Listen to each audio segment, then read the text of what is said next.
Cleveland Guardians. Here we go. This was probably one of the funnest teams in baseball to watch last season based on their prospects, their nice playoff push. It was very fun. The Stephen Kwan experience was just an amazing experience to watch. Let's start there. Stephen Kwan, season 2. What does that look like? What do you expect from him moving forward? Stephen Kwan was a very interesting guy for me in particular on my fantasy teams. I grabbed him right away at the beginning of the season. And then in one of my leagues, I got rid of him because I had to. And then it was one of the first things I did when the season ended was get him back. I really like this guy. He's certainly not going to challenge for a home run title or anything like that, but he does everything else really well. So I looked up, what could season 2 look like? Well, he's projected at 11 home runs, 16 stolen bases. I think he'll blow past that. I think he's going to get far more than 16. OPS of 773, a weighted runs created plus of 123, which is excellent considering how little power he actually has. For 3.6 wins above replacement, and the most important part of his game, 21 defensive runs saved in left field. Like that, we're talking about a special player who does everything. Like, he's Cleveland right now. He's the Guardians baseball right now. Not a lot of power, but does everything else, right? And Terry Francona is loving having Stephen Kwan on his roster. So what do I think it would look like? I think more of the same, just with a little bit more confidence. You might see a bit more power, but I think Stephen Kwan is for real, and Cleveland has themselves a little gem in this guy. Yeah, he's my favorite Guardian by far. When you're talking a WRC plus over 120 for projections, that's always great to hear. Yeah, he's not someone that super impresses you with the home runs or anything like that, but if you watch every other tool and facet of his game, it's just really fun. He kind of reminds me of like Tommy Edman for the Cardinals in that kind of standpoint, where he's not a big home run hitter, but you watch every other facet of his game and you just can't help but, find a way to put your jaw back up because you're just in awe. Speaking of the Cleveland Guardians, they did sign a couple players of their own, and these are some pretty interesting names as well. Josh Bell coming over from Washington, San Diego, if you will, Pittsburgh Pirates for a long time. This is a really interesting piece for Cleveland because they kind of rotated through first base a lot. Owen Miller moving on to Milwaukee. Josh Bell, I think, is a very good piece for Cleveland, because now they have the corners solidified, if you will. They have a very good potential all-star player in Josh Bell. He's been at the all-star before, and then we have, obviously Jose Ramirez on the other side. The corners are locked for Cleveland. That is something that was obviously is a great thing to have. We see that with top defensive teams. I mean, I keep moving back to the Cardinals, but when you talk about top defensive teams, those corners are locked with Goldschmidt and Arenado.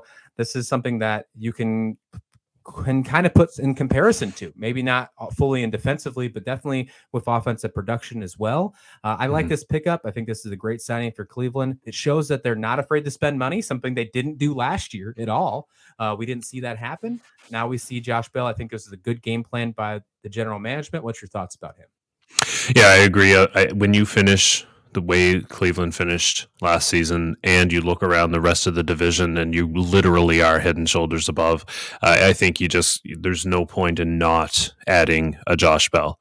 What'll be interesting for me, Josh Bell defensively is not the best first baseman in the world, and Cleveland also has Josh Naylor, Canadian boy, that we have to consider where's playing time going to go. So if it were me, I'm not too familiar with Josh Naylor and his defensive prowess, but I would say that Josh Bell looking at the DH spot probably more so than first base. But at the end of the day, you've got two guys, two positions, they'll sort it out, right? It's a good problem to have. And I do like it just simply for the fact that he's a good bat in the lineup, and I think that's something they were missing. I'm not sure that necessarily he's the power that they needed, projected for 22 home runs, which is, it's nothing, but in this day and age, it's still not, you wouldn't call him a power hitter, right? So I think that's the one thing that might be missing. But again, if you're Cleveland, you just win the division. It's very much there for the taking, and then you worry about the other aspects of the game, because I think once you get into the postseason, a team like Cleveland can be very, very scary with how they score the runs and how they play defense and all of that stuff. So I I don't know that they necessarily need a power hitter. There are other teams who definitely need a power hitter. I'm not sure that Cleveland is, simply because of how their roster works together already. Yeah, I think this could be a very fun addition to the team, just based on what you see around the roster and what we saw last season with this young core as well. Adding a guy like Josh Bell, it definitely doesn't hurt. Now he had some ups Mm-hmm. and downs, obviously, for a long time. When he got traded over to San Diego, it took him a while to get acclimated. He didn't really do too great in San Diego. He was great in Washington. I mean, there was a reason why he was added in the trade package as well. I like the Josh Bell addition to Cleveland. I know a lot of people, the Cleveland fans, are excited as well. Another addition here, and I know Cleveland fans, Cleveland supporters, I see it on social media all season long. They were talking about how they needed a catching position upgrade. They talked about Austin Hedges, maybe one of the best defensive catcher in all of baseball, but his offensive production just absolutely terrible. We talked about it last week as he signed with the Pittsburgh Pirates. Well, they signed a friendly face for you and I, American East, old Tampa Bay Ray, Mike Zunino. And that guy can hit home runs. We've seen him. Mm-hmm. He's a versatile player. He's getting a little older in age. I thought Cleveland was going to make a bigger splash with the catching position. I think they fell out of the Sean Murphy trade. I don't think they were ever in contention for Wilson Contreras. I think he knew that he was going to St. Louis, I'm being completely honest.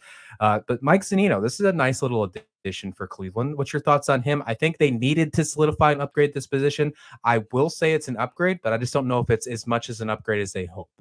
Yeah, and that was exactly what I was going to say. I think they kind of needed bigger from their catching acquisition. Now that's not to say that like Mike Zunino is not anything to sneeze at. He's a good everyday catcher, solid glove.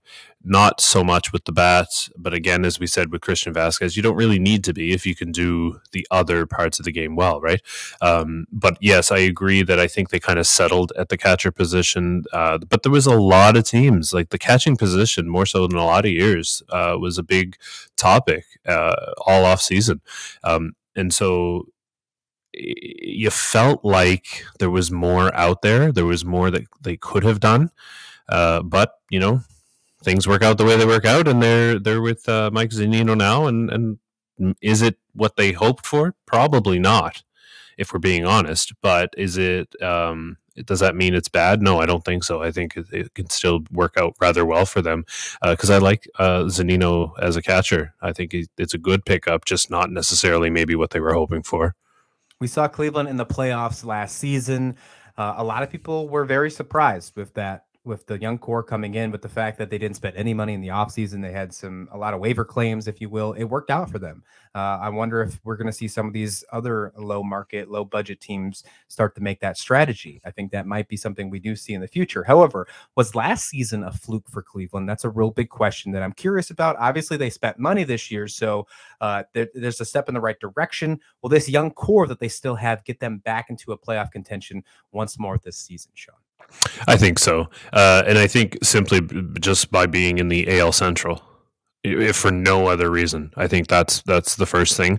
So I think they're in good shape there. But what I do think that I don't think they get enough credit for how they are able to play their game.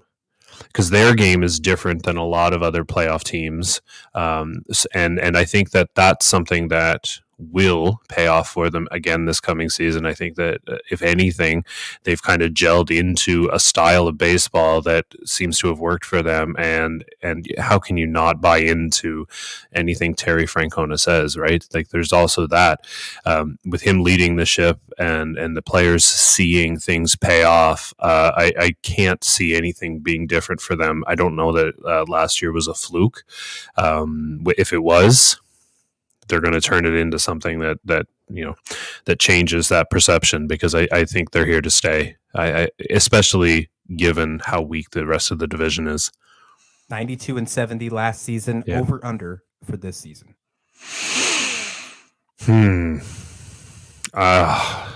That's a tough one because I think they're right around there. So I'll say under, but maybe by a game. 91 wins, 90, 91, maybe, high 80s. Low 90s, I don't think is unreasonable. What'll be interesting to see for them is fewer games against division rivals and how that impacts their overall record. Because if they were playing 18 times against the Kansas City Royals and the Detroit Tigers, that's going to have a heavy impact on how they end up. But I will take the.